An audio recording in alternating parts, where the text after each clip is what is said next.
दोस्तों, अगर आप मैन्युफैक्चरिंग सेक्टर और स्पेशली मटेरियल कंपनीज के आईपीओ में इंटरेस्ट रखते हो तो आज का वीडियो आपके लिए काफी इंपॉर्टेंट होने वाला है।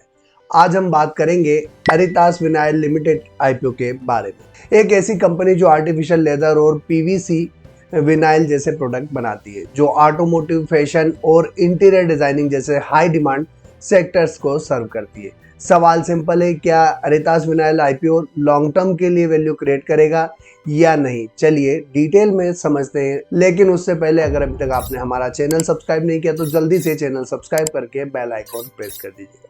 तो चलिए शुरू करते हैं आज का आईपीओ रिव्यू।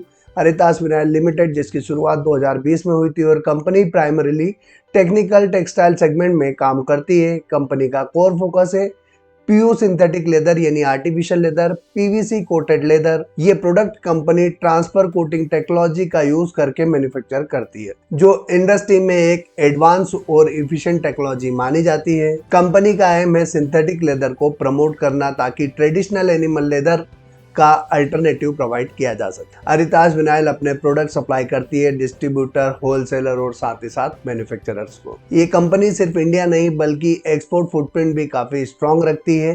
कंपनी अपने प्रोडक्ट एक्सपोर्ट करती है जैसे Greece, Oman, UAE, USA, Sri Lanka और साथ ही साथ सेल्स यूनिट्स को। ये क्लियरली दिखाता है कि कंपनी का ग्लोबल डिमांड एक्सपोजर भी डेवलप हो रहा है।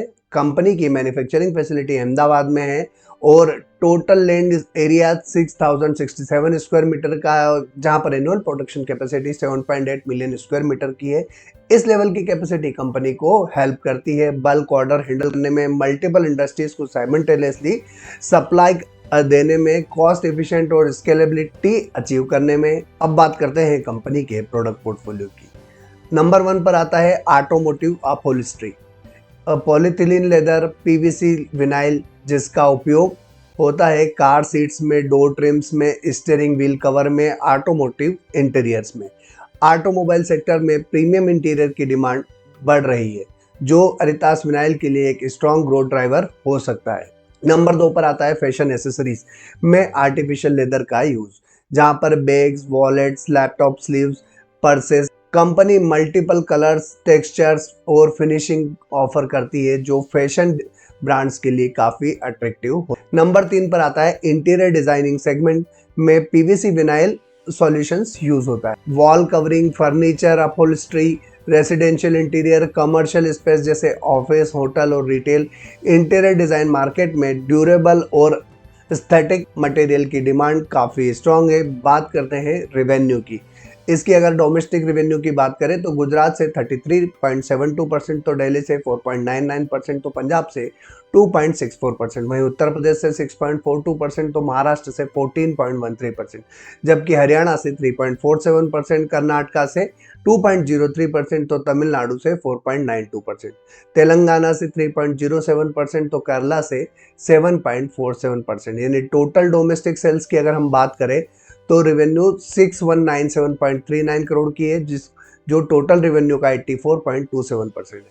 अब बात करते हैं इंटरनेशनल रेवेन्यू कंट्रीब्यूशन की, तो ग्रीस से 1.40%, ओमान से 1.10%, यूएई से 6.05%, तो श्रीलंका से 2.54%, यूएसए से 4.42%, तो सेस से 0.22%। यानी टोटल इंटरनेशनल सेल्स की बात करें तो 1156.80 करोड़ की है, जो टोटल रेवेन्यू का 15.73% है। एक बार इंडस्ट्रियल आउटलुक की बात करते हैं, जहां पर synthetic leather industry globally glow कर रही है और इसका सबसे बड़ा कारण है animal cruelty concern, cost effective alternatives, easy maintenance, environmental regulations. Automotive और इंटीरियर सेगमेंट के साथ अलाइनमेंट अरितास विनाइल को लॉन्ग टर्म अपॉर्चुनिटी देता है। अब बात करते हैं एक बार कंपनी के आईपीओ डिटेल की, जहां पर 16 जनवरी के दिन ऑलरेडी आईपीओ ओपन हो चुका है, 20 जनवरी तक खुला रहेगा, 23 जनवरी के दिन टेंटेटिव लिस्टिंग होने की संभावना है। 10 रुपए फेस वैल्यू वाला शेयर है, 40 से 47 रुपीज का प्राइस बैंड होने वाला है। 38 करोड़ का आईपीओ साइज है, जिसमें से 33 करोड़ का फ्रेश इशू होने वाला है। बुक बिल्ड इशू टाइप है, बीएससी का एसएमई आईपीओ, जहां मिनिमम इन्वेस्टमेंट 6000 शेयर्स के लिए 2,82,000 रुपए के लिए करना होगा।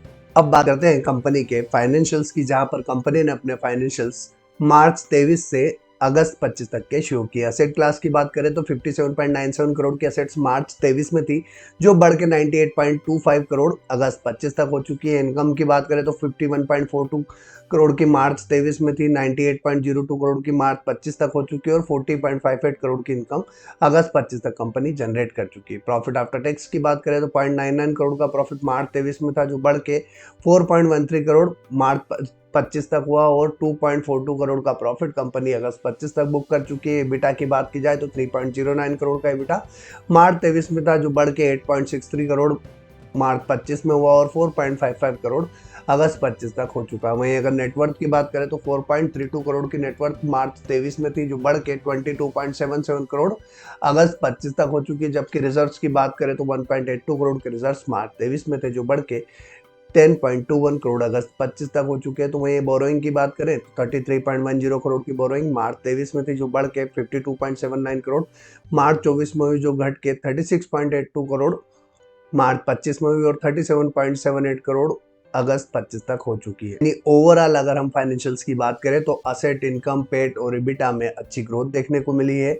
नेटवर्थ और रिजर्व्स भी बढ़ते हुए दिखे। हालांकि इस कंपनी की जो बोरोइंग है वो घटती हुई दिखी है 2024 के मुकाबले अगस्त 2025 तक काफ़ी कम हो चुकी है, लेकिन रिजर्व्स के सामने अभी भी इसकी बोरोइंग काफ़ी ज़्यादा है।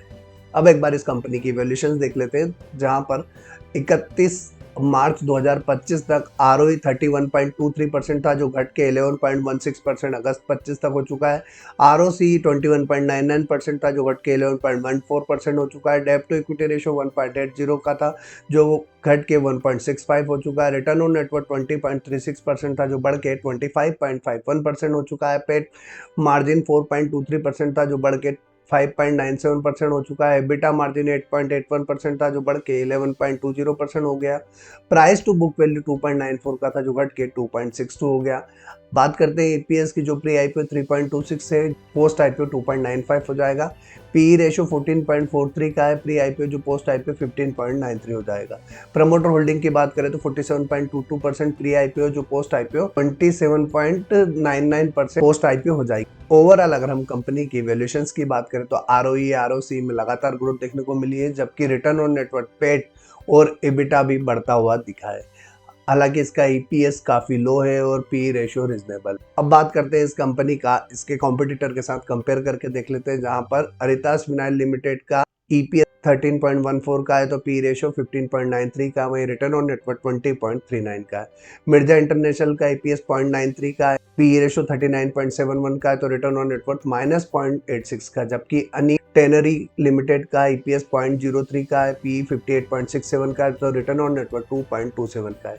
ये कंपनी अपने कॉम्पिटिटर के सामने एक बेहतर वैल्यूएशन पर आईपीओ लेकर आ रही है। अब बात करते हैं आईपीओ से आने वाले पैसे का उपयोग ये कंपनी कहाँ करने वाली है। तो capital expenditure for setting solar power project में 4.26 करोड़ का उपयोग करने वाले हैं। वर्किंग कैपिटल रिक्वायरमेंट में 20.45 करोड़ का उपयोग करने वाले हैं और रिमेनिंग अमाउंट जो है वो जनरल कॉर्पोरेट पर्पस के लिए उपयोग में आने वाला है।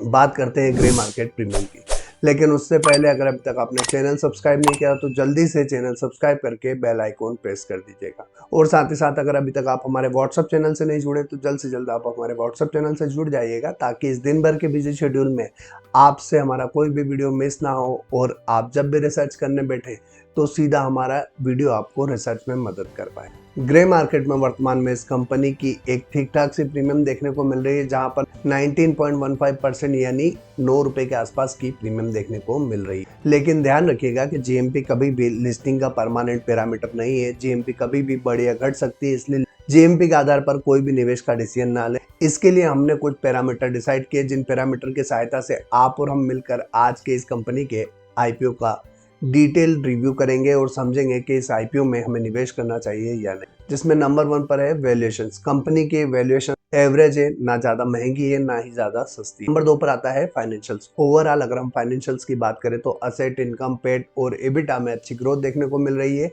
तो वहीं कंपनी के नेटवर्थ और रिजर्व भी बढ़ती हुई दिखी है, जबकि कंपनी की बोरोइंग घटती हुई दिखी है। हालांकि इस कंपनी की जो डेप्ट है वो अभी भी बोरोइंग के सामने काफ़ी ज़्यादा है, जो एक कंसर्न पैदा करता है। नंबर 3 पर आता है पीयर कंपैरिजन। ये कंपनी अपने पीयर्स के सामने एक बेहतर और अट्रैक्टिव वैल्यूएशंस पर आईपीओ लेकर आ रही है। और नंबर 4 पर आता है grey market premium. Grey market में फिलहाल 19.15% की यानी 9 रुपए के आसपास की जीएमपी देखने को मिल रही है। और नंबर 5 पर आता है मार्केट सेंटीमेंट। मार्केट का मूड अभी थोड़ा रिस्की है, सामने बजट होने के बाद भी कोई ज़्यादा बड़ा मूवमेंट देखने को नहीं मिल रहा है, ना ही कोई दमदार डिमांड देखने को मिल रही है। इसलिए ऐसे सिनारियों में अच्छी कंपनी के अच्छे आईपीओ में, जिसकी फाइनेंशियल स्ट्रांग हो, जिसकी वैल्यूएशन से स्ट्रांग हो, उसी कंपनी के आईपीओ में निवेश करना चाहिए। फिलहाल मैं इस कंपनी के आईपीओ को अवॉइड करने जा रहा हूं, लेकिन दोस्तों याद रखिएगा कि आपको मेरे डिसीजन पे अपना डिसीजन नहीं लेना है। आपको खुद की रिसर्च करना है, अपने फाइनेंशियल एडवाइजर से कंसल्ट करना है, अपनी फाइनेंशियल कंडीशन देखने के बाद फिर डिसीजन लेना है कि आप इस कंपनी के आईपीओ में निवेश करने जा रहे हैं या नहीं। दोस्तों, अगर आपको ये आईपीओ रिव्यू वीडियो पसंद आया हो तो लाइक कीजिएगा, अपने दोस्तों के साथ शेयर जरूर कीजिएगा। और आपने क्या डिसीजन लिया, आप इस कंपनी के आईपीओ को अवॉइड करने जा रहे हैं या फिर निवेश करने जा रहे हैं, सिर्फ कमेंट में अप्लाई अवॉइड करके भी आप बता सकते हैं आपका क्या डिसीजन है। फिर मुलाकात होगी एक और कंपनी के आईपीओ रिव्यू के साथ। आज के लिए इतना ही, तब तक के लिए जय हिंद।